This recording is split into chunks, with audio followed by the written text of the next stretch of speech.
law and order in Maharashtra? सवाल अब बहुत से पूछे जा रहे हैं। ऑपोजिशन पार्टियां पूछ रही हैं कि बाबा सिद्दीकी जैसी पर्सनालिटी, उनके जैसे शख्सियत की हत्या यूं सरेआम हो गई तो कानून व्यवस्था की जिम्मेदारी कौन लेगा, इस हत्या की जिम्मेदारी कौन लेगा। बाबा सिद्दीकी की हत्या हो गई, बीती रात ये घटना हुई है मुंबई के बांद्रा ईस्ट में। उन पर एक के बाद एक कई राउंड फायर किया गया। 2 आरोपी इस मामले में गिरफ्तार हो गए, एक भागने में कामयाब रहा जिसकी तलाश अभी जारी है। मुंबई पुलिस क्राइम ब्रांच जो है वो जांच में जुटी हुई है। इस बीच यूपी एसटीएफ, हरियाणा सीआईए से भी संपर्क किया गया है क्योंकि जो 2 आरोपी हैं उनमें एक यूपी का है, दूसरा हरियाणा का है। दिल्ली पुलिस स्पेशल सेल भी इस पूरे मामले की जांच में अब जुट गई है और हो सकता है कि मुंबई भी पहुंचे क्योंकि लॉरेंस बिश्नोई गैंग का नाम भी इसमें सामने आ रहा है। इसीलिए जांच में दिल्ली की स्पेशल सेल भी इन्वॉल्व हो सकती है। मुंबई पुलिस को इनपुट इस मामले में देगी दिल्ली की स्पेशल सेल। अब इस पूरे मामले को लेकर सवाल बहुत से उठ रहे हैं। हत्या पर कुछ बड़े सवाल हैं जो इंडिया न्यूज भी उठाना चाहता है। सवाल नंबर 1, क्या चुनाव को प्रभावित करने के लिए यह हत्या की गई है? सवाल नंबर 2, क्या हत्या के पीछे राजनीतिक साजिश है? सवाल नंबर 3 है, क्या आपसी रंजिश की वजह से यह हत्या हुई है? सवाल नंबर 4 ऐसे में ये कि क्या संपत्ति या कारोबारी विवाद में ये जान गई है? मुंबई पुलिस जांच कर रही है। सवाल नंबर 5 कि क्या लॉरेंस बिश्नोई गैंग ने ही ये हत्या की है? मंशा हत्यारों की क्या है? मुंबई पुलिस कह रही है सुपारी किलिंग से जुड़ा हुआ ये मामला हो सकता है, लेकिन सवाल ये, यूपी हरियाणा के 2 आरोपी पकड़े गए, तीसरे आरोपी की भी तलाश जारी है। इन 3 आरोपियों को हत्या की सुपारी अगर दी गई तो किसके जरिए दी गई और इसके पीछे वजह क्या हो सकती है? क्या ये राजनीतिक रंजिश हो सकती है या फिर कोई और प्रॉपर्टी या दूसरा विवाद हो सकता है? ये क्या है, कैसे है? मुंबई पुलिस जांच कर रही है और अभी का अपडेट ये भी कि मुंबई पुलिस घर पर पहुंची है, कुछ पेपर्स को लेकर घर वालों से भी पूछताछ हो रही है। अब ये घटना घटी है और इस पर सियासत भी खूब हो रही है, जांच तो जारी है ही। इस पर बात करेंगे। रत्नाकर सिंह जी मेरे साथ में जुड़ गए हैं, बीजेपी के नेता हैं।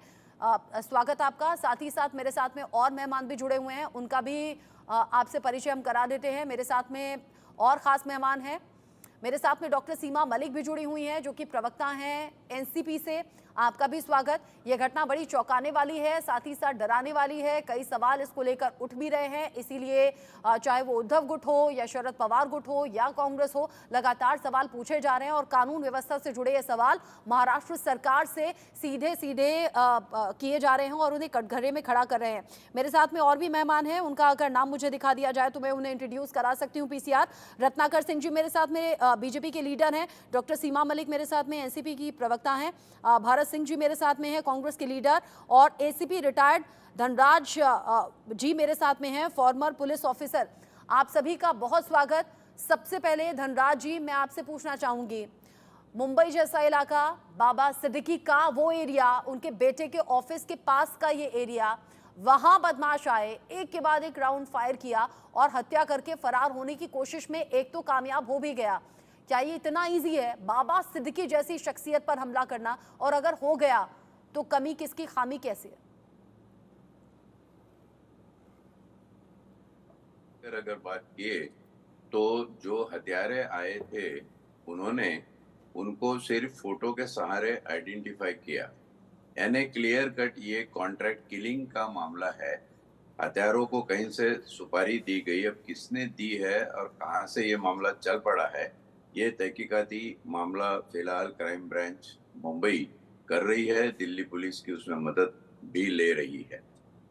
2-3 बातें हैं कि दिन दहाड़े अगर इस तरीके से बात होती है, क्योंकि कल दशहरा त्योहार का दिन था, सारे तरफ जश्न मनाया जा रहा था, फटाके फोड़े जा रहे थे, तो जिस हिसाब से किसने भी ये टिप उनको दी होगी कि इस वक्त ये वाई सिक्योरिटी में भले ही है लेकिन इस वक्त इनके साथ कोई सिक्योरिटी नहीं होगी, ये वहां पे आएंगे और वहां से बाहर निकलेंगे कहीं जाने के लिए, तब ये हमला हुआ है। इसका मतलब है कि पूरी तरह साजिश का मामला है, इट्स अ क्रिमिनल कॉन्स्पिरेसी, और कोई तो इसका किंग पिन है जिसने ये करार दिया और उन लोगों के हाथों बाबा सिद्दीकी, एक पॉलिटिकल नेता जो सीनियर नेता है, उनकी हत्या कर दी गई। अब इसमें एक नुमाइंदा चीज देखने लायक है पुलिस एंगल से जब हम सोचते हैं, तो ये है कि 15 दिन पहले उन्होंने एक लेटर लिख के अगवाई करी थी मुंबई पुलिस को कि हमारे जान को खतरा हो सकता है। तो क्या उस लेटर को प्रोसेस किया गया, उस पर इसका थ्रेट परसेप्शन वर्कआउट किया गया, क्या इंटेलिजेंस हमारी उसके पीछे लगी हुई थी, ये भी सारी बातों को देखना पड़ेगा।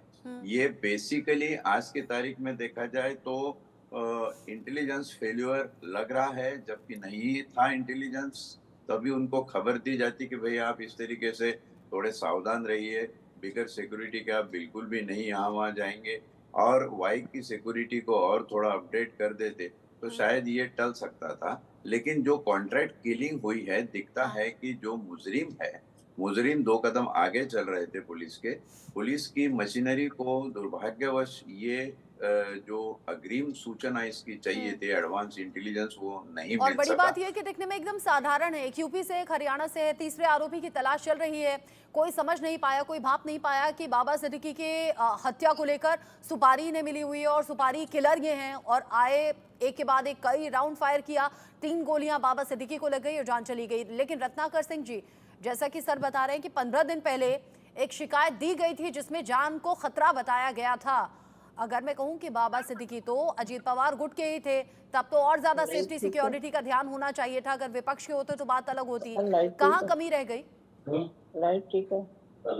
निश्चित रूप से सबसे पहले मैं ये कहना चाहूंगा कि बाबा सिद्दीकी की जो हत्या की गई है वो बहुत अपने आप में दुखद घटना है, और जो भी व्यक्ति बाबा सिद्दीकी से जुड़ा हुआ है वह स्तब्ध है और दुखी है।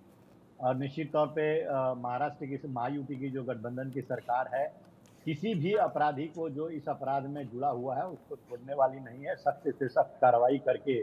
और जैसा कि मुख्यमंत्री का भी वक्तव्य आपने सुना कि फास्ट ट्रैक कोर्ट में ले जाकर के और तुरंत उनको सजा देने का काम किया गया। दूसरी चीज मैं बता दूं कि महाराष्ट्र की महायुति की सरकार ने मुंबई पुलिस सहित 5 टीमों का गठन किया है, और 5 टीमें जो है वो उत्तर प्रदेश के एसटीएफ से और हरियाणा के सीआई से जो है संपर्क साधे हुए हैं, दिल्ली पुलिस की स्पेशल सेल से भी संपर्क साधे हुए हैं।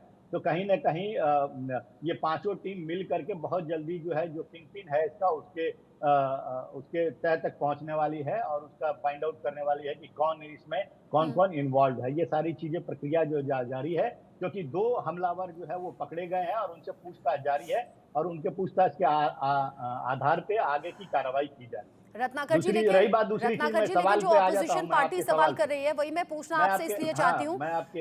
जब आम लोगों के साथ ऐसी घटनाएं हो जाती हैं तो सीधे ये कहा जाता है कि मुख्यमंत्री से इस्तीफा मांग लीजिए, कानून व्यवस्था की धज्जियां उड़ गई हैं। लेकिन यहाँ तो बड़ी शख्सियत है बाबा सिद्दीकी। बिल्कुल मैं आपके सवाल पे आता हूँ। देखिए अभी जो बात चल रही थी, मैं आपको बता दूं कि बाबा सिद्दीकी ने कुछ 15 दिन पहले यह आशंका जाहिर किया था कि उनके ऊपर कुछ खतरा हो सकता है, और वो आशंका जाहिर करने के बाद उप मुख्यमंत्री महाराष्ट्र के उन्होंने एक लेटर लिखा केंद्र सरकार को, और केंद्र सरकार ने वाई श्रेणी की सुरक्षा उनको दिया गया। तो कहीं ना कहीं महाराष्ट्र की सरकार जो है वो बिल्कुल अलर्ट थी इस तरह की जो है कार्रवाई, जो उन्होंने आशंका जाहिर किया तो हमने वाई श्रेणी की सुरक्षा भी प्रदान किया। हाँ, लेकिन अगर इसके सुरक्षा के बावजूद भी उनकी हत्या हो जाती है तो निश्चित रूप से कहां पे खामियां रह गई है उसकी भी जांच की जाएगी, और जो जिम्मेदार की समीक्षा करने की बात आप कर रहे हैं। डॉक्टर सीमा मलिक, बड़ी झटके वाली ये खबर है और अभी भी विश्वास नहीं हो रहा। बाबा सिद्दीकी की दुश्मनी किससे हो सकती है 15 दिन पहले, अगर वो अपनी हत्या को लेकर आशंका जाहिर कर रहे हैं? देखिए मतलब बहुत ही दुखद घटना है ये, और सर्वप्रथम तो मैं उनके परिवार के प्रति संवेदनाएं हैं, मैं उसको प्रकट करना चाहूंगी। और देखिए जिस तरह से ये चीजें हुई हैं, शायद हम लोग कल रात को तो हम सभी बिल्कुल शॉक में थे कि ये क्या हो गया, मतलब। और देखिए ये जो घटना हुई है इसके एक जो लॉ एंड ऑर्डर है एंड जो कानून व्यवस्था है उस पर बहुत बड़ा प्रश्न चिन्ह है। किस तरह से मुंबई जैसी जगह जो कि एक आर्थिक राजधानी है देश की, वहाँ पर जो कि इनफैक्ट बहुत सेफ सिटी मानी जाती थी, वहाँ पर अगर इस तरह की घटना होती है तो मतलब हर आदमी उसके ऊपर क्वेश्चन उठाएगा। इसमें कोई ऐसी बात नहीं है कि विपक्ष उस पर सवाल उठा रहा है, कोई भी सवाल उठाएगा उस पर। क्या देखिए ये कितने पॉपुलर लीडर थे वो, he was so popular and मतलब लोग बहुत उनके जैसे फैन थे। एंड इस तरह के लीडर की, एक राजनेता की अगर खुलेआम इस तरह से हत्या हो जाती है तो एक आम आदमी के लिए उस जगह पर क्या होगा, ये बहुत सोचने वाली बात है। देखिए मैं तो यही कहूँगी it is law and order वहाँ का कम्प्लीटली ब्रोकन अप है। एंड ये जो हत्या हुई है इसके लिए देखिए पहले भी ऐसी घटनाएं हुई हैं यहाँ पर, सलमान खान के घर के बाहर की शूटिंग हो, या पहले भी पुलिस स्टेशन में एक बार एक हत्या हो गई थी, एंड एक बार एक नेता की तो आई थिंक थोड़े महीने पहले की बात है कि फेसबुक लाइव के ड्यूरिंग उनकी हत्या हो गई। और देखिए अब ये जो है मतलब उन्होंने आपको थ्रेट्स भी मिली, उन्होंने इन्फॉर्म भी किया पुलिस को, फिर भी इसका संज्ञान नहीं लिया गया। और एक वाइस सिक्योरिटी जिसको मिली हुई है उसको उस आदमी की अगर इस तरह से हत्या हो जाती है तो मतलब बहुत बड़ा सवालिया निशान है ये कानून व्यवस्था के ऊपर। इट शुड बी मतलब टेकन केयर ऑफ। एंड इस हत्या के बारे में तो मैं ये कहूँगी कि मतलब एक fast track and very transparent inquiry इसमें होनी चाहिए, और जो भी लोग दोषी हैं उनको पकड़ना चाहिए। और आज तो मुंबई में ऐसा लगता है देखिए जैसे गैंग वॉर थी ना, पहले पहले पहले सुनते थे कि हम लोग ऐसा कुछ है, पर अब तो लगता ही है कि मतलब इस तरह की घटनाएं होना, तो मुझे नहीं लगता कि कोई भी आम आदमी अपने आप को सुरक्षित महसूस करेगा ऐसे मुंबई जैसे शहर में ये घटना हो जाए तो बहुत से सवाल हैं, और बाबा सिद्दीकी जैसी शख्सियत के साथ हो जाए तो और भी सवाल गंभीर हो जाते हैं। भरत सिंह जी चूंकि कांग्रेस के साथ तो लंबे वक्त तक बाबा सिद्दीकी जुड़े रहे, अब जिस तरीके से उनकी हत्या कर दी गई, सवाल बहुत से उठ रहे हैं। क्या वाकई किसी ने सुपारी दी तो किसने दी? साथ ही साथ हालांकि पुराने वक्त की बात है, लेकिन दाऊद की तरफ से भी एक बार धमकी मिली थी। ये कहा था कि रामगोपाल वर्मा को कह दूंगा कि फिल्म तुम पर बना देगा। एक था एमएलए। तो क्या अंडरवर्ल्ड से कनेक्शन कोई यहाँ नुकसान दे सकता है, या फिर किसी और तरह की आशंका आप जाहिर कर रहे हैं? कानून व्यवस्था पर तो सवाल है ही, जो कि सबसे पहले है। देखिए रचना जी, पहले मैं तो बाबा सिद्दीकी जी की दिग्वंत आत्मा को श्रद्धांजलि अर्पित करता हूं, और उनके पूरे परिवार के साथ मेरी संवेदना, कांग्रेस पार्टी की संवेदना जुड़ी हुई है, क्योंकि बहुत वर्षों तक 40 वर्षों तक वो कांग्रेस पार्टी के साथ जुड़े हुए थे, और अभी कुछ दिन पहले ही जो है वो एनसीपी ज्वाइन किया अजीत पवार गुट को। लेकिन जो ये घटना घटी है ये बहुत ही दुर्भाग्यपूर्ण है, वो भी मुंबई जैसे शहर में, जहां यहाँ पे ये कहा जाता है कि मुंबई पुलिस बहुत ही चुस्त और दुरुस्त है, यहाँ पे परिंदा भी पर नहीं मार सकता है। अगर यहाँ पे एक इतने बड़े नेता के, पूर्व मंत्री के, 3 बार के विधायक की अगर हत्या होती है तो आप समझ सकती हैं कि आम जनता अपने आप को कैसे सुरक्षित महसूस करेगा।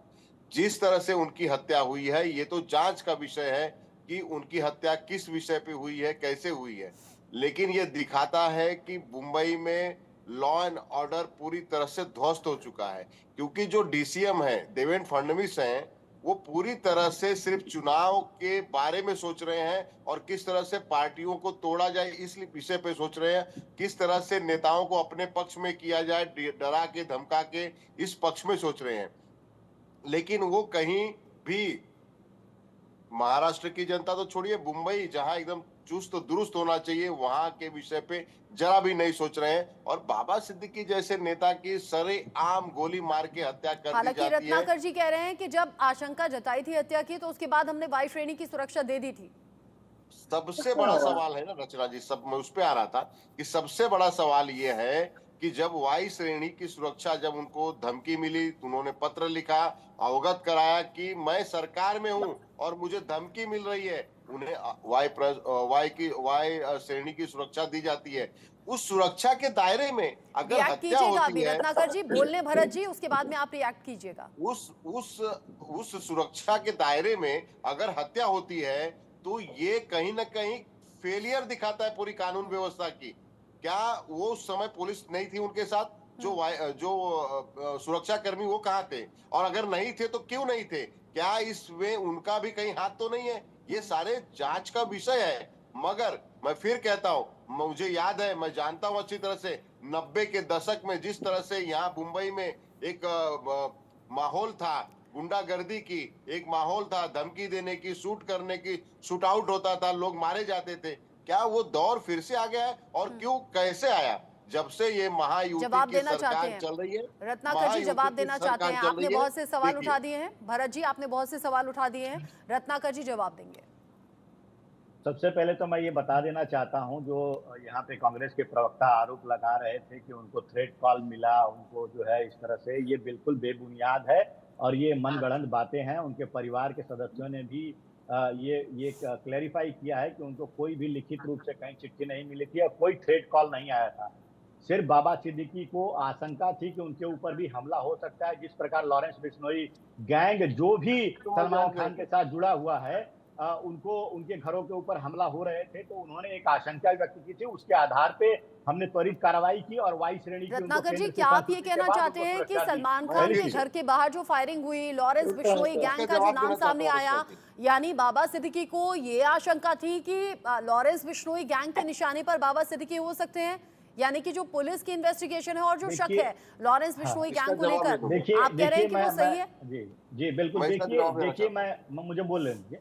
देखिए, जिस प्रकार से लॉरेंस बिश्नोई गैंग ने सलमान खान से जुड़े 2 पंजाबी सिंगर्स के घरों के ऊपर हमला कराया, उसको देखते हुए ये कहीं न कहीं, और धमकियां जिस तरह से मिल रही थी बिश्नोई ग्रुप से कि जो भी सलमान खान के साथ जुड़ा है उनको हम छोड़ेंगे नहीं, उनके ऊपर भी हमला करेंगे, तो इसका आशंका उनको पहले से थी। और उन्होंने राज्य सरकार को बोला कि हमारे ऊपर हमला हो सकता है, और वो वाई श्रेणी की सुरक्षा दी गई। दूसरी चीज मैं कहना चाहूंगा, ये आरोप लगा रहे हैं हमारे ऊपर कानून व्यवस्था की, मैं बता दूं इनको कि जब वही पालघर के बलात्कारी का पुलिस इनकाउंटर करती है, जब वो छूट के भागता है, वैन से पुलिस का रिवॉल्वर लेके भागता है, पुलिस इनकाउंटर करती है, तो यही महाविकास आघाड़ी के नेता लोग प्रश्न उठाते हैं कि कैसे बलात्कारी को इनकाउंटर कर दिया गया। और आज जब हम जब दोषियों के ऊपर कार्रवाई कर, बोलिएगा भरत जी, रुक जाइए, अभी रत्नाकर जी बोल रहे हैं। ये मैं अपनी बात पूरा कर लूं, कैसे कंपेयर कर सकते हैं? अच्छा ठीक है, चूंकि सियासत तो इस पर खूब हो रही है, लेकिन मैं एक पूर्व ऑफिसर को सुनना चाहूंगी। धनराज वंजारी जी, अगर लॉरेंस बिश्नोई गैंग की तरफ से घर के बाहर, भरत जी बोलिएगा, अभी आपका नंबर आएगा, पहले मैं धनराज जी को सुन लूं। धनराज जी, अगर सलमान खान के घर के बाहर में फायरिंग होती है, लॉरेंस बिश्नोई गैंग का नाम सामने आता है, जैसे अभी रत्नाकर जी ने कहा, बाबा सिद्दीकी को आशंका थी कि सलमान के नजदीकी होने का खामियाजा हो सकता है, और लॉरेंस बिश्नोई गैंग से हमले की आशंका थी, हत्या की आशंका थी। लॉरेंस बिश्नोई गैंग का नाम अगर बार बार सामने आता है, तो क्यों नहीं इस गैंग पर शिकंजा अभी तक कसा गया, ना तो मुंबई पुलिस की तरफ से, ना तो दिल्ली पुलिस की स्पेशल सेल की तरफ से? ये बिश्नोई गैंग जो है, इसके तरफ जो कनेक्शन जाता है, इसके 2 खास मायने हैं। एक तो ये है कि बाबा सिद्दीकी का सलमान खान से बड़ा नजदीकी रिश्ता, और दूसरी बात, जो किलर पकड़े गए हैं उनका डेस्टिनेशन एक हरियाणा से है, एक यूपी से है। तीसरा इम्पोर्टेंट बात है कि जो गोलियां उनके शरीर से आज आर पार हो चली है, एंट्री वुंड को अगर देखा जाए तो एग्जिट वुंड एंट्री वुंड से तकरीबन 10 से 15 गुना ज्यादा बड़ा है। इसका मतलब है कि राउंड और जो हथियार दिए गए थे वो सोफिस्टिकेटेड और बड़े हाई मैग्नीट्यूड वेपन्स थे। ये तीनों मुद्दे ये बताते हैं कि इसमें कॉन्ट्रैक्ट किलिंग के अलावा गैंग ऑपरेशन तो डेफिनेट है। अब ये देखना बाकी है कि ये किस तरीके से हुआ। उनके सिर्फ सलमान के साथ में कॉन्टैक्ट हुए इसलिए किलिंग हुई, या उनके साथ में कोई पर्सनल रंजिश कोई रखे हुए था, इसके अंदर कोई पॉलिटिकल साजिश का मामला है, आपसी रंजिश है। और एक बात सामने आ रही है, वो एसआरए के लिए बिल्डर्स की लॉबी है, उनका भी एक कनेक्शन इसमें सामने आ रहा है। तो आज बंबई पुलिस के क्राइम ब्रांच ने जो 5 गुट बनाए हैं, 5 टीमें अलग अलग दिशाओं में इन्वेस्टिगेशन कर रही है, ये सारी दिशाएं दर्शाती है कि कहीं ना कहीं कुछ तो कनेक्शन है। अभी इसमें मान लीजिए कि सलमान खान वाली जो लिंक है उसको अगर पॉलिटिकल लिंक अटैच हो जाती है, तो डेफिनेटली इसमें जो किंग पिन है कौन होगा उसकी तरफ इशारा जाता है। अहम इसमें होगा फॉरेंसिक साइंस का रोल, जिसके ऊपर हम बाद में बात कर सकते हैं। लेकिन फिलहाल पॉलिटिकल काउंटर अटैक करने से बेहतर ये होगा कि पुलिस को सफिशिएंट वक्त दिया जाए, और जब नतीजा कोई लॉजिकल रीजनिंग इस हत्या का सामने नहीं आता, तब तक जो है हम ये पॉलिटिकल आर्गुमेंट में न जाए तो अच्छा होगा। ये मेरा निजी ख्याल है। जी, बहुत सही बात आपने बोली है। सीमा जी, सिर्फ सियासत कर देने से काम नहीं चलेगा, ये घटना बहुत ज्यादा गंभीर है और इसकी तह तक जाना जरूरी है, इसलिए आवाज उठनी चाहिए। ये बिल्कुल आवाज उठनी चाहिए, और इसीलिए ना हम लोग आवाज उठा भी रहे हैं, क्योंकि लोग के देखिए बीजेपी की आदत है कि अब वो इतने रोष में बोल रहे हैं, उनको शायद ये बात कुछ बड़ी लगी नहीं रही है कि कुछ हो गया। वो बदलापुर की बात कर रहे हैं, अब बदलापुर के उसको पालघर बोल रहे हैं, शायद बदलापुर के जो बातें कर रहे हैं, जिस तरह से वहाँ पर जो एनकाउंटर इन लोगों ने करा है उसके ऊपर मेरे ख्याल से हाईकोर्ट ने भी सवाल उठाए हैं। और मतलब सब कुछ उसमें इतना अजीब सा था, सब कुछ was looking so unnatural and fake, तो उस पे तो कोई भी सवाल उठाएगा। तो देखिए, और सीमा उनके जी, जो संजय राउत कुछ बोल रहे हैं, एक बार सुन लेते हैं।